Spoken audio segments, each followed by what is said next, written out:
presentation, a lot understandable. If I How many have times you read this paper? reading, it's well countless. Yes. What I did, I recorded my voice. Why? For presentation?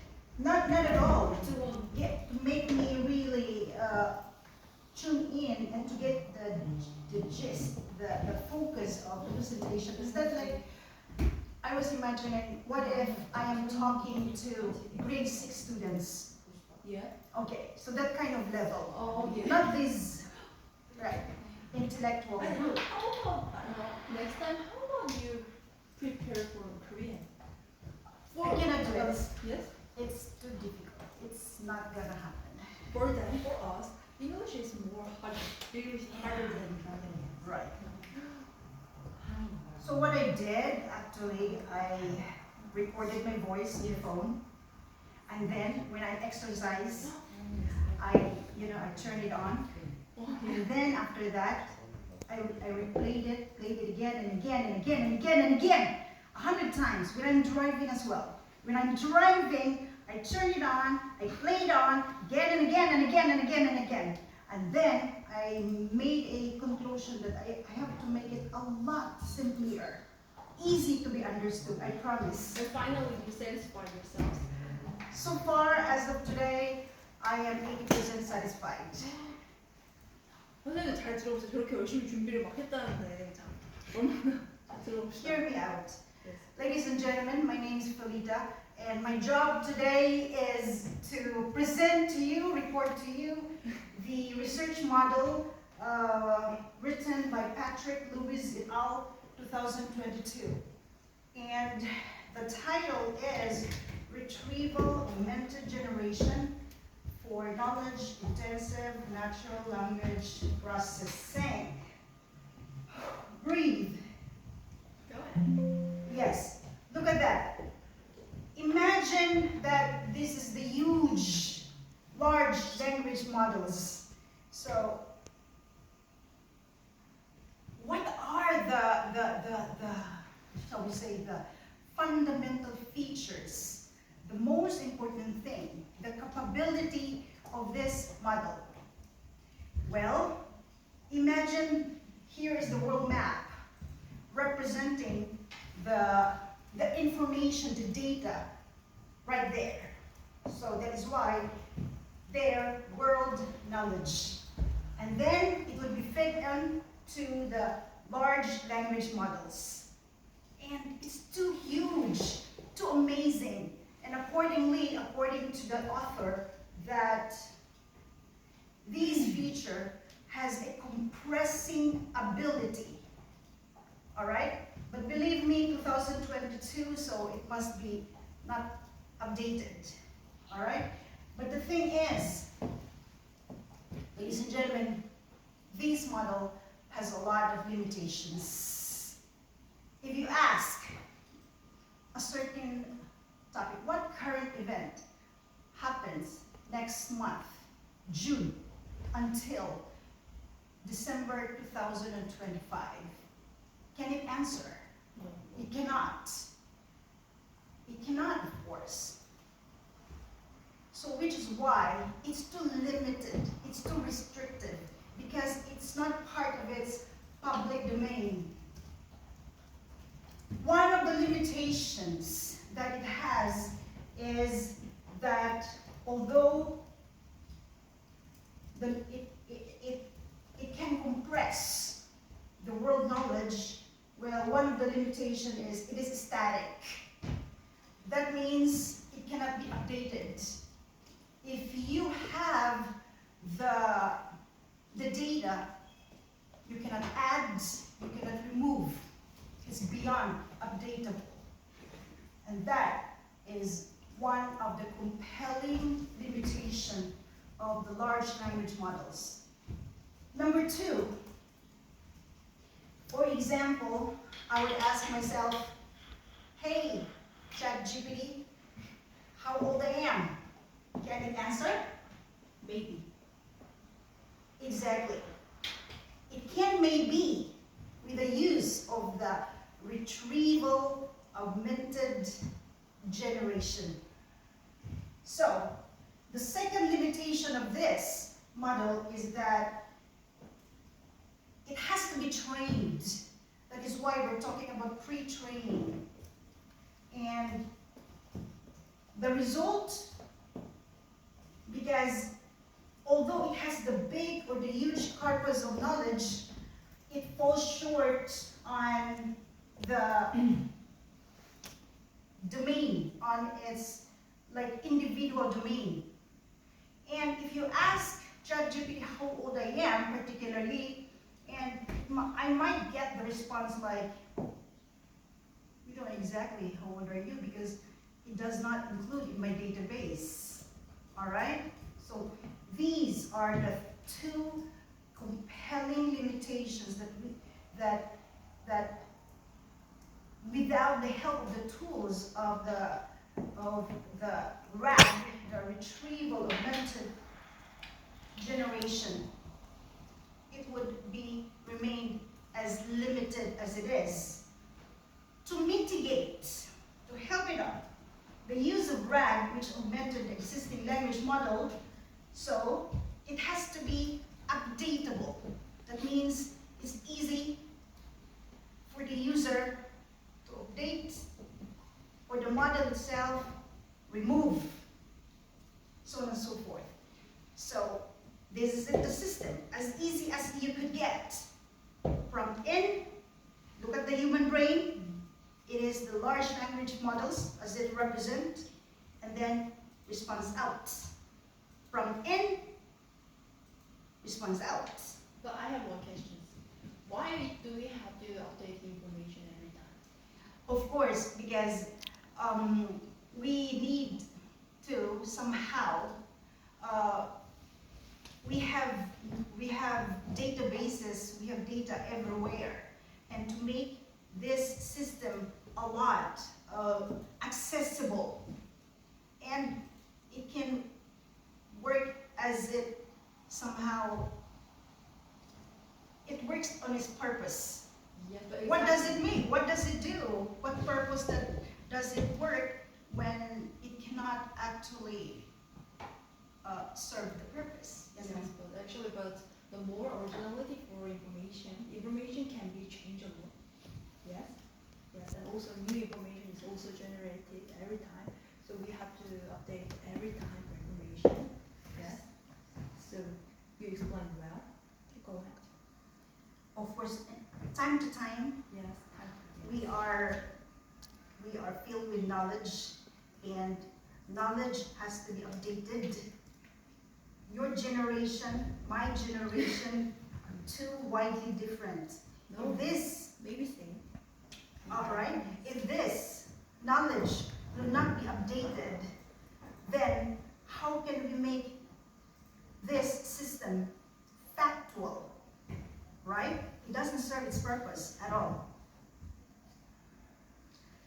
So if you want to add RAG on the mix, so we're going to start from the user query, and then it goes to the knowledge base, and then it retrieves all the information, and then it prompts in and goes with a response. Retrieval augmented generation video has two capabilities: retriever, knowledge base, or shall we say the generator. So if we consider the two limitations, static, non-updatable, and also, what was the other one? Non-updatable, if we consider those as problem, then we would find solution to that problem. And according to Lewis et al., the author themselves, employing the retrieval augmented models generation must employ the hybrid memory system. Parametric memory, and that means trained, all right? Sequence to sequence model. So they are trained You feed in your data. That means there you go. And there, it goes on to the internal memory or the information itself. Hybrid, another one that would solve these limitations, is non-parametric.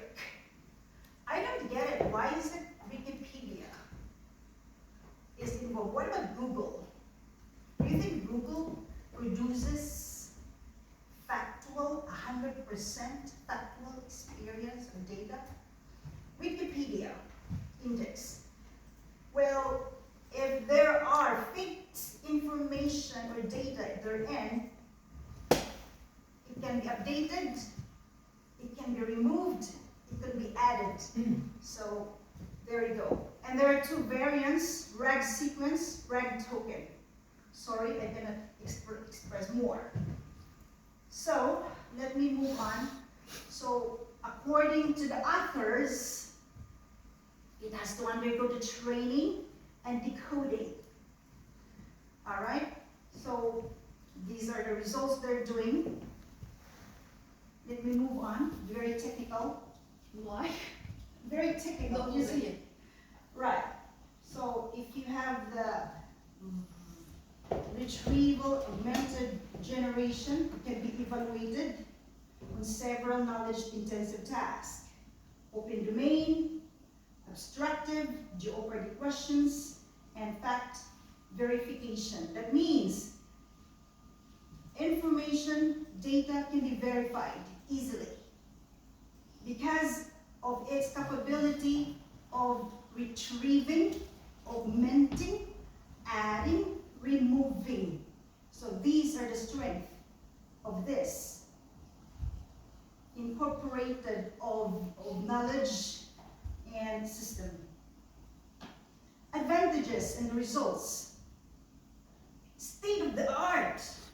Can you believe that? State of the art open domain.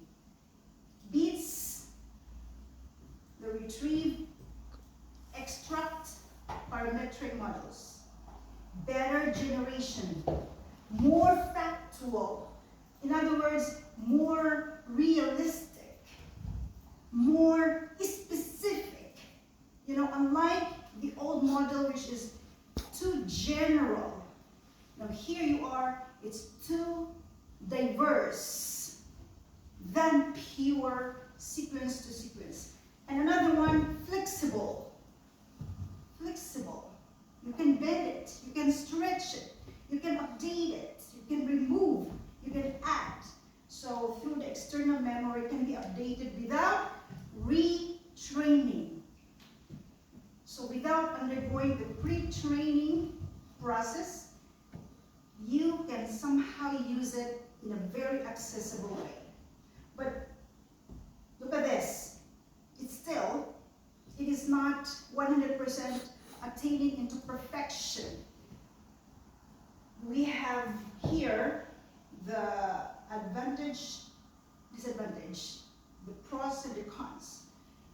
Well, for the advantage, it still can reduce hallucination and improves factuality, useful for applications like medical, you know. And I am an educator myself, so we're talking about the 25% of the global population, which, who are they? The old age people.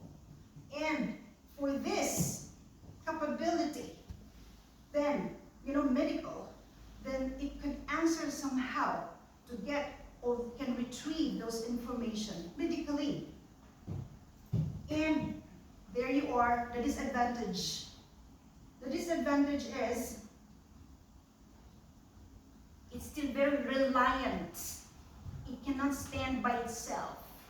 It's still reliant on potentially biased. So not 100% real, factual. Biased knowledge sources. Again, why is it Wikipedia is part of it? Is Wikipedia producing, generating false informations? That's a big question mark in my mind. misuse of information. Why it matters? According to the author, the research model they made matters the most. Why? Number one, it bridges parametric learning. That means the internal plus the retrieval-based grounding. It is really grounded in a factual or shall we say, internal knowledge. And number two, it can trace. It is traceable. It involves traceable knowledge and dynamic updates of real world deployment. Let me read this to you. The broader impact of this research model is that this work offers several positive societal benefits. Okay? And this research model hallucinates less. It's still hallucinating, but it's lesser. All right? With generations. And then the retrieval augmented generation can be employed in a wide variety of scenarios with direct benefit to the society. We're talking about the grassroots, all right? Individual, regardless of the age. It could be old, it could be students, it could be professionals. So it is totally accessible to everybody, regardless of the status. And it can lessen also the abuse. You heard about misinformation, right? Fake news, fake data. That would also lessen at the same time. And then you heard about phishing. What is phishing? Phishing, impersonation. And you talk about it can automate, automate the production of spam and phishing content. So you see, this topic, this model is really giving so much benefit to all of us, to your parents, to your grandmothers, all right, to the professors, to the students themselves, regardless of the status we have. That is why, if you ask me, what is my take of this research? I am intending to link lifelong education for productive aging, as far as LLMS and the retrieval augmented generation to this. What benefit would it get, in terms of linking this to education? And I am just thankful, Professor, for giving me this topic. So, in other words, the conclusion of this, we have the problem, we have the solution, the result, and the impact.